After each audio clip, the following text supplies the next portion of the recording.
नमस्कार।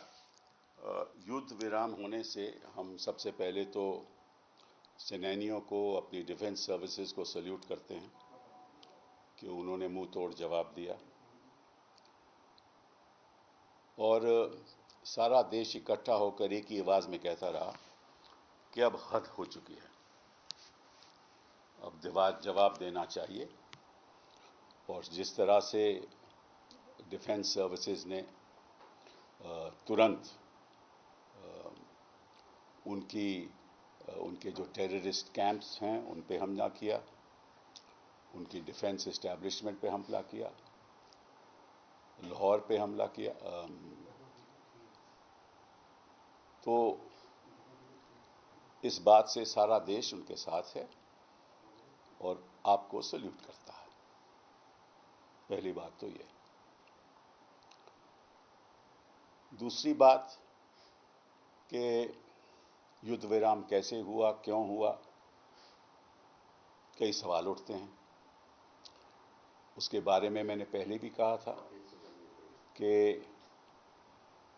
एक special session of parliament बुलाना चाहिए।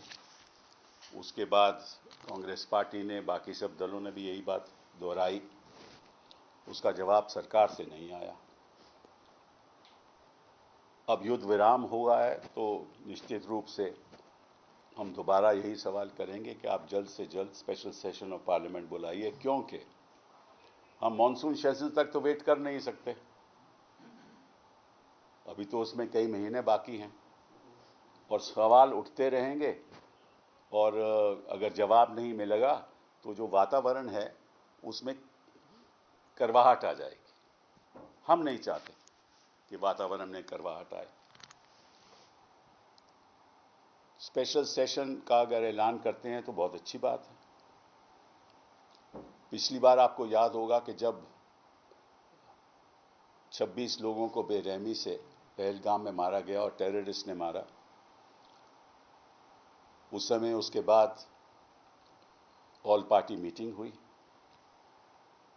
और मैंने पहले भी कहा था कि मुझे तो अच्छा नहीं लगा कि इतना बड़ा हादसा हुआ हो, इतना बड़ा आक्रमण हुआ हो, जहां 26 लोगों की मृत्यु टेररिस्ट के हाथ हो गई हो और मंत्री जी उस बैठक में शामिल नहीं थे।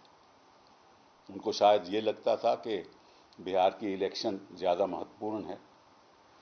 फिर वो बॉलीवुड भी गए, केरला भी गए। शायद उनको लगता है कि कहीं भी हादसा ऐसा हो जाए, चाहे मणिपुर में जो भी हो जाए, जाना ज़रूरी नहीं है।